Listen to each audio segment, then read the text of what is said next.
Magandang araw po sa inyong lahat. Kamusta po kayo? Meron po akong ibabalita sa inyo at ang balitang na ito ay may kaugnayan po sa gesture ng 6 na gobernor ng 6 na probinsya na kung saan ay talagang personal nilang pinasasalamatan ang ating mahal na Pangulong Bongbong Marcos sa pag-release po ng financial assistance na kung saan sa mga area na affected ng tropical storm na Basyang at mayroon pong international name yan na si Penha, no? Na kung saan ay nag-iwan ng mga bakas ng kasiraan, no? At maisalarawan po natin na talagang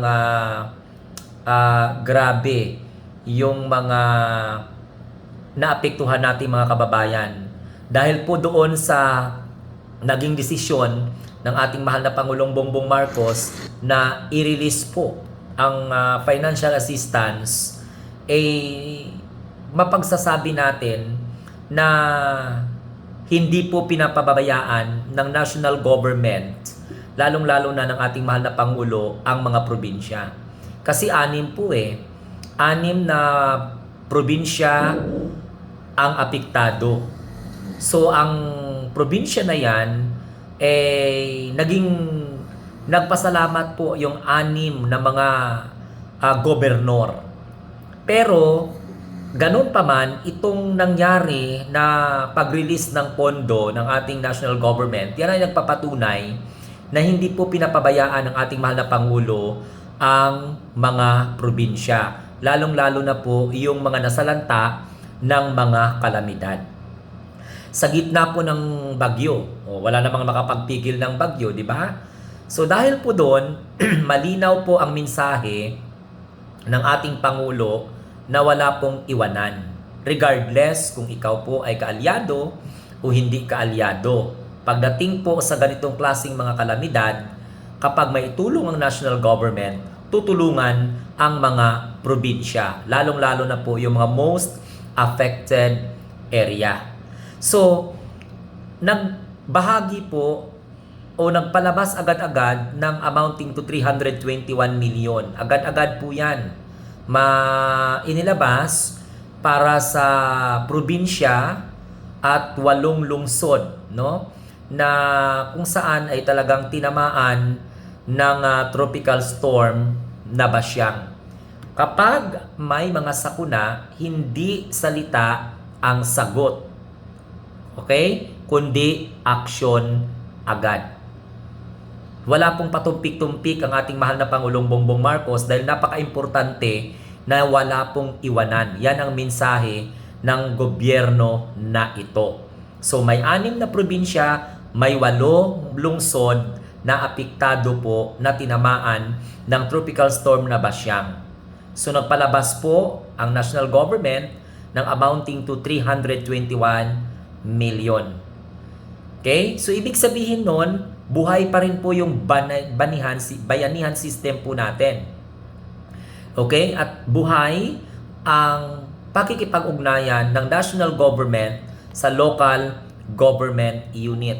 At yan po, mga kamunting tinig, pinapakita lamang po ng Marcos administration na mas mabilis ang tulong kapag kaagapay po ang national or magkaagapay, nagtutulungan. Uulitin ko, ang nangyaring ito ay nagpapakita na kung saan pinapakita lamang ng Marcos administration na kapag mabilis ang tulong, kapag magkahawak kamay, magkaagapay ang national government at saka ang local government. So kung magkaagapay ang national government at ang local government, syempre ang output noon o ang resulta, yung mas mabilis ang pagdala ng mga goods o yung tinatawag po natin na relief during relief operation. So instead, aside from mabilis, mas maayos, no, ang pagkukumpuni ng mga syempre nasirang mga kalsada o yung mga nasirang mga tulay at mas maagang makabangon ang mga komunidad. Yan ang pinaka-importante.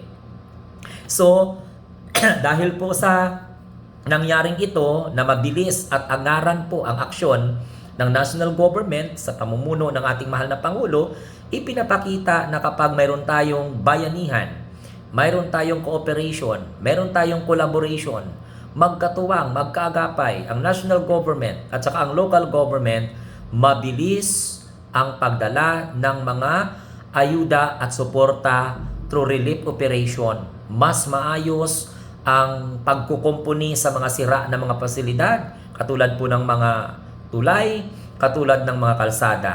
Kasi pag maayos agad-agad yan at maaga pong matugunan, maaga rin pong makakaahon ang mga mamamayan sa komunidad na yan. At hindi po mag-prolong ang kanilang agony dulot ng mapanirang natural calamity. Katulad po ng bagyo.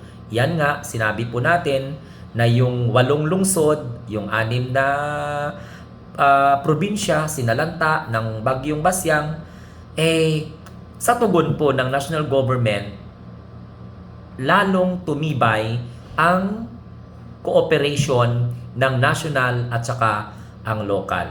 Na-appreciate po yon ng 8 governor ng 8 lalawigan. So yun lamang po ang ibabalita ko sa inyo. Congratulations sa Marcos administrations sa mabilis na pagresolba sa mga kaso ng mga nasalanta nating mga kababayan. Mabilis ang pag-release ng pondo para makabangon muli ang mga apektadong mamamayan dyan po sa mga komunidad na nasalanta ng bagyo. Good job, Mr. President.